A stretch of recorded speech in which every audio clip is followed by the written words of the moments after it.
Hello and welcome to Clay to Canopy, the show where I attempt to make just about everything from the ground up.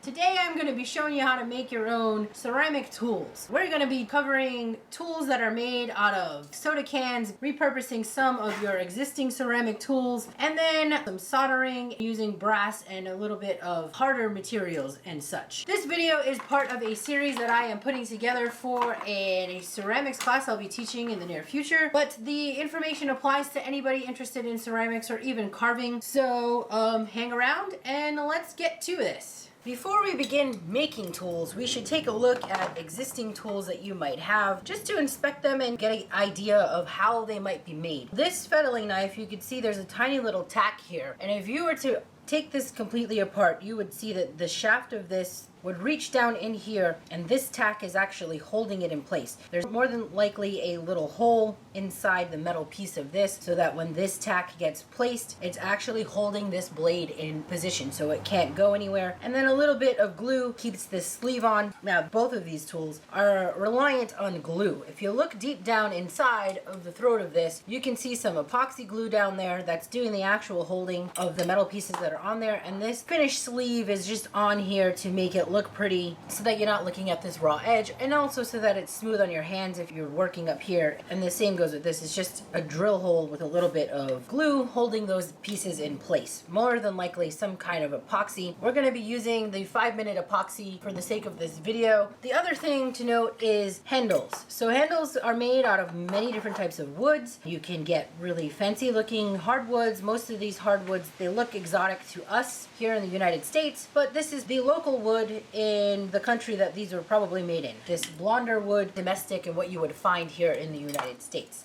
That is not to say that you can't find nice woods to use as handles. And you could use old tools, could be paintbrush handles, you could pretty much use just about anything that you can find that would have that shape, but you want to make sure that you pick something that you can carve into. If you want to start completely from scratch, as I am going to do here in this video, you can pick yourself up some dowels from Home Depot or Lowe's or whatever hardware store you want. The other thing you might want to get, if you don't have one already, is a handsaw if you're going to be doing this at home. If you have access to a chop saw, that's the easier way to go. It'll be much faster. I'm going to start off with a rubber pointed tip, a wipeout tool. Now, I normally have one of these and I was in the middle of a project and could not find mine, so I am going to be upcycling a piece of this rubber rib and dowel that I'm going to use as my handle. So the first thing I'm going to do is mark out where I want my handle to be. You can gauge how much you need for each one of them. My tool is probably about here. That'll probably be good enough. It's very easy if you have a decent handsaw, nice and sharp.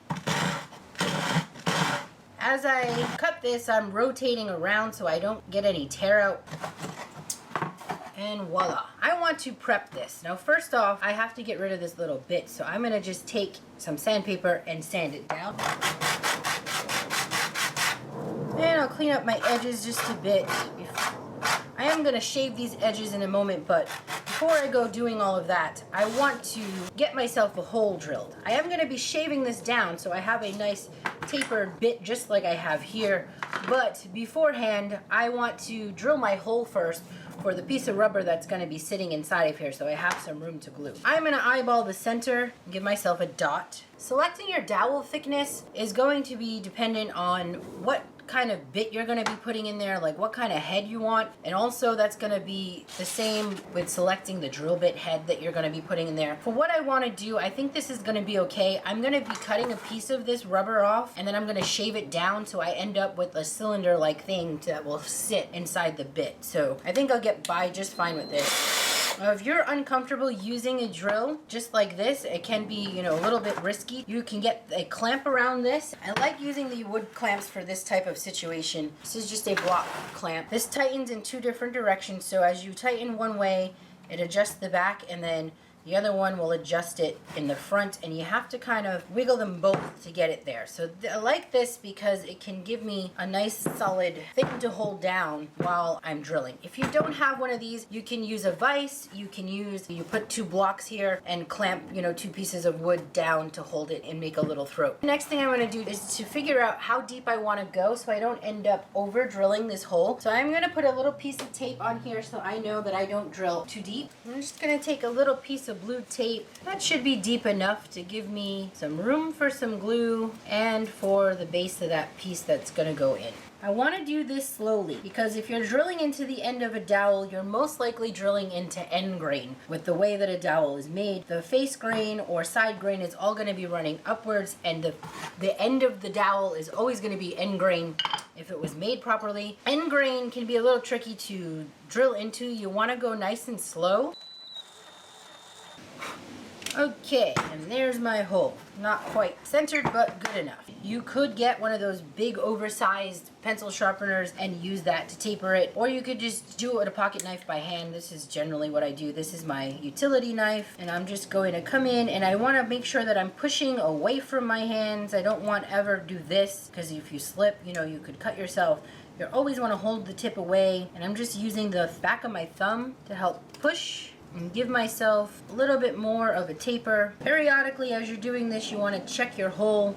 Make sure that you're shaving evenly. I'm going to finish this up with my sandpaper, and I'm going to just slowly turn around and keep turning. I mean, if you like this textured thing, you can leave the textured bit.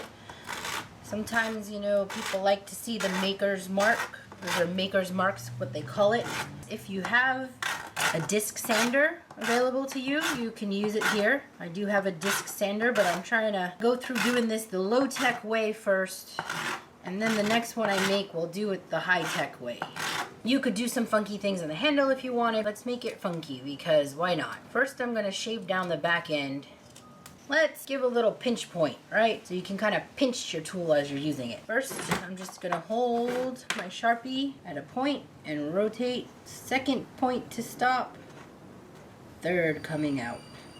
I'm gonna be tapering down in so that I have somewhere to kind of pinch. First, give myself a break point by taking my knife, sort of rolling it thinly into the handle. This gives me a break point for when I start carving, and now I'm gonna start back here at my line and carve down and in, and I should hit that break point and it should break away. If you're not getting a good breakaway at that break point, then you have to go back and make it a little bit deeper. And because I want to taper, I don't want to take too much off of the back end, but I want to dig deeper into that top end. And so it might help you by putting a little bit of pressure down. You can do a lot with the little utility knife, let me tell you. If I had drilled the top point, the end, I would have been a little bit more difficult to do my drilling. So you want to get it drilled out in the very beginning. Otherwise, as you begin to remove all of this stuff, it's going to become much more difficult trying to get a good hold for your drilling. Now I'm going to flip it over and repeat this process, and I have to be careful because I only have this tiny bit of tip here. I'm really close to the top. So I'm going to be a little bit more cautious as I take these cuts. But again, driving towards that middle. If you start meeting too much resistance on your cuts, you either hit stiff part of your wood or you need to change your blade. That's the beauty of using these box cutters. It can just easily change out the blades and end up with a fresh, sharp edge without having to do any kind of sharpening. You want to be careful you don't take too much, because if you end up taking away too much, you'll end up breaking your handle. Test it out. That's a nice little feel there. So again, you can take this to your sander, tear yourself off a little piece of sandpaper, and just twist your dowel. You know what? Let's dye the handle of this, just for the heck of it, right? We're artists, we're making tools. Let's have a little bit of fun, and I'm gonna dye this handle. So I want to make sure I'm going to take away any of the dirt or leftover junk that might be on the base of the handle. I have some fabric dye here. I use this often to dye both fabric and to dye some wood. You can buy the RIT dye in the package if you're going to be making a lot of tools and you want to color your handle. You could also paint your handle, but there's a look that I get with the dye that I prefer over painting. But you don't want to get dye on your hands, so that's why I'm wearing gloves. The grain of the wood is still there, and I really really like being able to see that grain. This is a water-based dye. It's going to raise the grain of this wood. I'm going to cake it on here and set this aside. I have it on this plastic. We're going to move on to making the rubber piece that goes in the top of this while this dries. So I'm going to take a pair of scissors and cut a piece of this rubber rib off. I'm going to be using this tip. Elf makes these rub out things, but this is just way too soft for what I want. So that this doesn't become a total waste, I'm going to now come back in, repair the rubber rib. I'm going to fix my curve here. And then we're going to take the knife and come in and just shave away back to that taper. Now this is a double taper. If you don't want to accidentally take off too much on one side, give yourself a center point line. And then I'm going to shave in a slight angle and making that bevel again, called a bevel, the angled part. Always working with the knife away from me. Alright, that's good enough for now. My tool is pretty much fixed from where it was. So you could just go in there to sort of finish it up. For this one, I want a wipeout profile and I want to have a rounded part. You want to think about, what kind of shape do you want to have? I'm going to use my knife to cut through that part. My knife, again, keep an eye on your fingers, right? So, pull my fingers away. Now I need to get this bit rounded at the bottom because I'm going to be sticking that into my handle there that I made. Now this is my goal here, to get to this round. If I start with something that's squarish and I take down the sides, I'll end up with something close to round. Best laid plans, I ended up shaving away too much and breaking the piece. But I went ahead and cut another one. So I just drilled myself a new hole, same size bit, so I could test this out. I actually think this is going to be a more workable profile for what I was trying to use it for. I like this to help me clean up against my molds. So this tip's going to work really well for me, and the handle is unfortunately still drying. So while that is drying, let's move on to making a metal profile one. This is most likely made out of steel. Most of them are going to be steel or aluminum. You can pick yourself up pieces of aluminum at the hardware store, or I'm going to have a go at recycling this can. The main part of this can is way too thin, but down here at the bottom, the aluminum is pretty strong and stable. So we're going to aim for going for some of this stuff. I am going to cut off the bottom, and here we go again with my trusty utility knife. You want to be real careful working with this stuff though, because it's going to be sharp edges. Keep your hands away from the open edge of the aluminum for sure. These are what's known as tin snips, and they're designed to cut metal. I'm going to make sure that I pinch here because I don't want to rest my hand up against this edge. It's a very sharp edge. As I get away and into where this thicker stuff is, it's a little less risky. So now I'm going to go ahead and figure out what kind of shape I want. I like the idea of an open scoop, like a hook looking thing. So I think that's what I want to do with this. Now this edge is a nice edge to work with. So maybe I'm going to leave some of this part as part of my hook.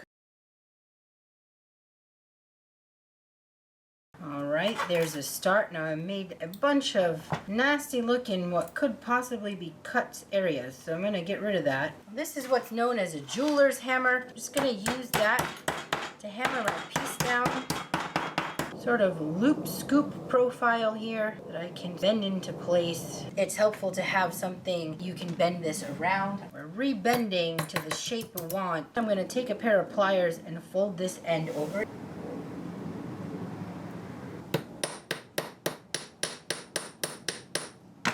So I think this is the profile I want to keep right here.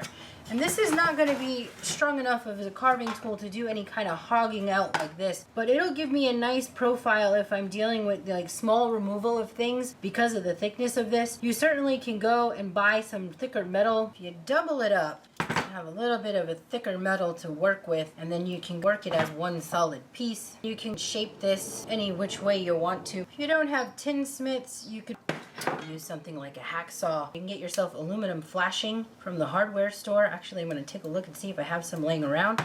We can play with that. Should be thicker. We're still got lots of rough edges, and that's okay for the moment because I'm going to be taking these things over to the sandpaper and sanding them up, giving us a good edge to work with. This will also sharpen do this, I'm kind of moving at a curve because that's what I have here. You could also take a smaller piece and do it by hand, working your edge, really concentrating on that edge, not unlike the tipped edge that you find on one of your other loop tools. All of this can be done pretty much just basic sandpaper or jeweler's files. Be helpful if you knew what you wanted your tool to do. Right now I have no idea what the hell I want these to do, so I'm just kind of making it up as I go. But it would be better if I had an understanding of, oh, I need this tool to do this function. And then you could shape that profile. I am just using 120 grit sandpaper. I would not recommend going with anything coarser. The more time I spend sanding, the sharper it's gonna be. This is such a thin metal that I think I'm gonna get a nice sweep. It isn't that strong. Probably don't want to go in leather hard clay by any means with this stuff. This can now get seated into your handle. Since this is the flatter version, I'm going to pre-drill a hole into this aluminum first.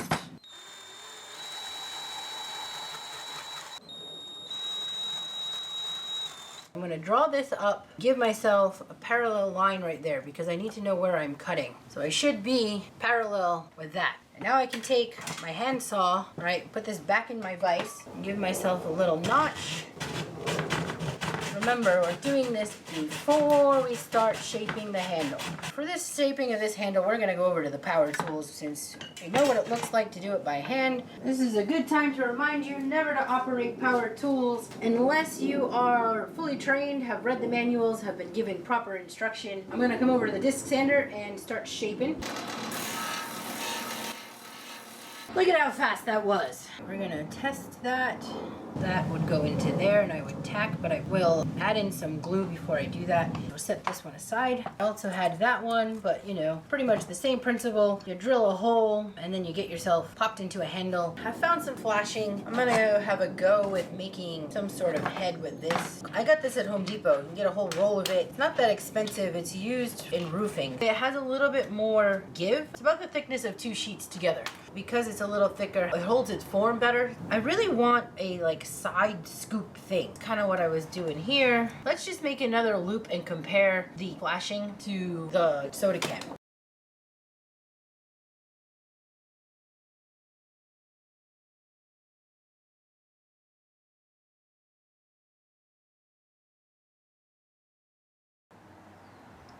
Nice. That'll get the job done. See how this one is. Does get the job done. That aluminum can, not bad. All right, this nicely shaped one is ready to go into some sort of handle. And remember, you want to do all the things you need to do to your piece of dowel before you start shaping. Let's do this one on the bandsaw just for the heck of it. And there we go. Here's good. I'm gonna take this over to the chop saw, chop it, and set this one aside. This is a sheet of brass, and this is a sheet of copper. You can get this kind of metal at the craft store or at the local hardware store. You're not gonna find this at Home Depot. You might be able to find it at Lowe's. I got this when Orchard Supply was around still, but you can order these on the internet, and you can order sheets of brass that have different thicknesses. Brass is easier metal to work with. It likes to hold its form. Same goes with copper. The reason why I like using brass and copper is because I can solder them, and I also was able to pick up a bag of these loose metal bits. These are just scrap bits of copper, brass, and some aluminum. I got these at IMS, International Metal Supply, something like that. It was under 20 bucks, and it's just a bag of scrap bits that I often use when I'm making parts for things. Little bits of hollow tubes, some are these little V-grooves, some are square stocks, and it's just kind of a grab bag of a bunch of little bits. Now that we've done the down and dirty way of making tools, recycling what you got, make it work kind of stuff, let's get fancy. I'm gonna do some soldering, and I'm gonna show you how to make good looking custom tools. The absolute easiest one to make hole cutters. Hole cutters are not as common to find. You have to sometimes special order them. The brass is usually what's used for these hole cutters, and it's pretty simple. The main thing is just cutting it at that taper. You want to be wearing some safety glasses. And I bought this little jeweler's vise. I got this cheap on Amazon along with one of these. This allows you to get in here and do some fancy work. It does come with a clamp, but my bench is a little too thick. This first one, I'm just going to be cutting an angle, and I'll give myself a line so you can see it. And for the hole cutter, we just need to take away a bit at an angle. As you can see here, that's what this looks like. I've had to make one because they didn't quite have the size I needed, but I could find the right size brass tubing. Sometimes that's just the way it goes. These are designed where you're able to hold your own piece while you're working. You can set up the blade on the push or the pull. I prefer the pull action. You can see the difference in these two. This one has a bigger throat, so if I need to be getting around larger pieces, that does the job. All right, it's a little bit of a jacked up thing, so I'm gonna take it over to the sander. I did quite a bit of shaping over on my sander, but now I'm going to clean up just these little bits of burl, and I'm just using a set of jeweler's files. I got these at Harbor Freight. They're pretty inexpensive. You probably can pick them up at Amazon or the hardware store, I'm sure. I would always stop at Harbor Freight first for these type of hand tools. You probably can even get this jeweler's saw there too.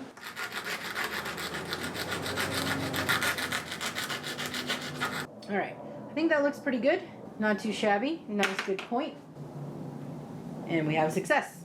I'm gonna set that aside. It's gonna need a handle. Just had a go at cutting a piece of this channel stock. But before I did that, I had a go at sharpening it to a point here. I did not get rid of the burl yet, but I did just take the edge of it, come at an angle, do this. So I had a nice sharpened point, similar to what you would find on your other carving tools. And when I clean up that burl, it'll be a nice sharp point, but we're not gonna clean up that burl just yet. I'm gonna do the same with this piece. It's just easier to do it when it's in a whole piece. All right, that looks good. And I'm gonna just be cutting a section of this off, and you'll understand why in a minute.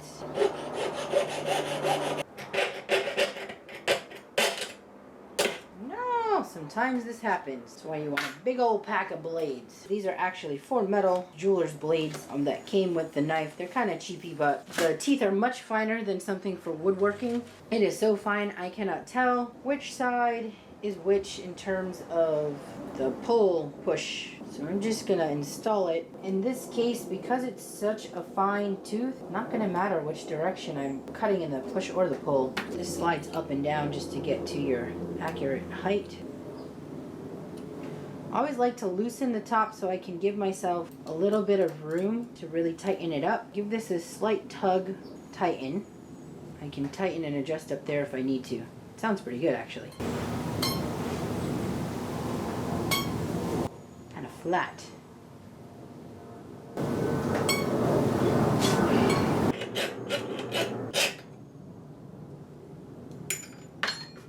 Freshen up that edge. So here's the deal with these. This would be an awkward thing to go shoving into the end of your tool to try and glue it in. So I'm gonna solder a piece of this round stock onto here so I can glue the round bit in, and it'd be a much easier. I'm gonna do that for both of these. That's why I cut it short. Because these are hollow tube, I risk when it's attached here that I'm gonna get it gunked up with a bunch of clay. So I'm gonna flatten them. I'm going to hammer down one end. Thinking I'm probably gonna have to leave the round for this guy, but I'll just cover it over with some solder as best I can. The next thing I have to do is to prep our pieces. We want to sand the parts that are gonna get soldered. If we don't sand them up, the solder won't stick. I'm gonna sand up all the points of connection. I have my soldering iron out, and I purchased this soldering iron because I use it with stained glass, so it has a regulator. It's not necessary to have this type of soldering iron. I'm putting on some paste flux. If you buy the hardware store kit, you're gonna get a liquid flux. It's basically the same stuff. I really like it because it stays in place and I can see it. The flux is the agent that helps melt the metal at a lower temperature, lowers the melting point. Your solder is this stuff here. You want to do this in a very well ventilated area. Solder has a lead mix in it. This is tin lead. Some solders are fully lead. Leads are toxic to be breathing in. If you're doing a lot of soldering, put on a respirator. I'm just gonna do small tacks. Just gonna take a small bead.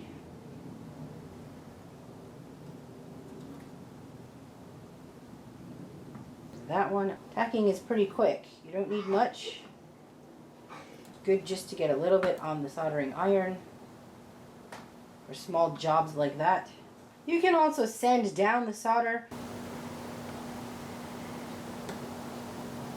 And we're good there, I think. I'll let it cool a bit. So we have this little head. If I wanted to, I could come in here, now that it's cool, clean up some of that solder.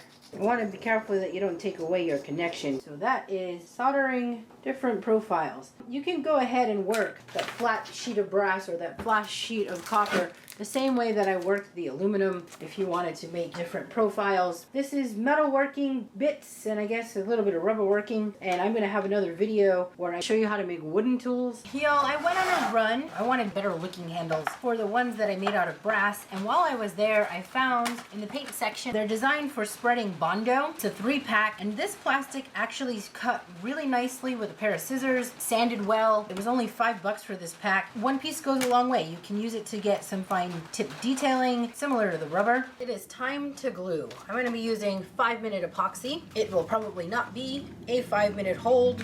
Usually this 5-minute epoxy takes a little bit longer to set. You want to do it on something disposable. I'm just going to glue on this piece of drop cloth. You'll want equal parts of each. I want to use this epoxy because it is a chemical reaction, and since it's a chemical reaction, it's going to harden and it will become water resistant. I am using gloves because it is an epoxy. I'll give a quick cleanup around the top. That's one.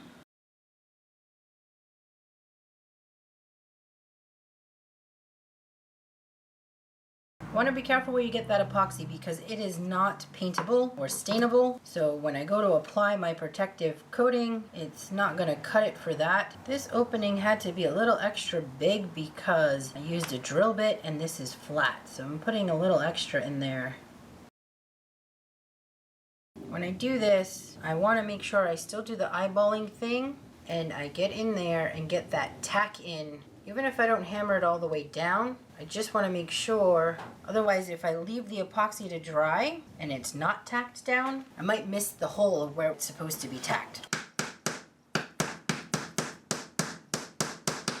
So you have a choice to go with an oil-based finish or a spray-on finish. The oil-based finish is going to be something that penetrates deep into the wood and hardens in it. I prefer the oil-based finishes, but the negative about the oil-based is that it takes longer. You're usually going to put on 2 to 3 coats. You're waiting for the oil to absorb, and that could take about a good week before you get a good finish on. Now, your spray finishes are going to be your super quicker, spray it on, doesn't usually take too long to dry as long as you don't cake it on type of deal. These are good, especially if you are trying to retain color. That would be the way to go for something like this. I'm going to spray it with this triple thick and see if it tints it. It's a coating that sits on the surface of the piece that you're making. It doesn't penetrate the wood. It's going to sit on the surface. Over continued use of the tool, if you nick it being completely saturated, it's a ceramic tool, right? It's going to get wet a lot. The water contact over time will deteriorate that finish. You're going to probably have to refinish it.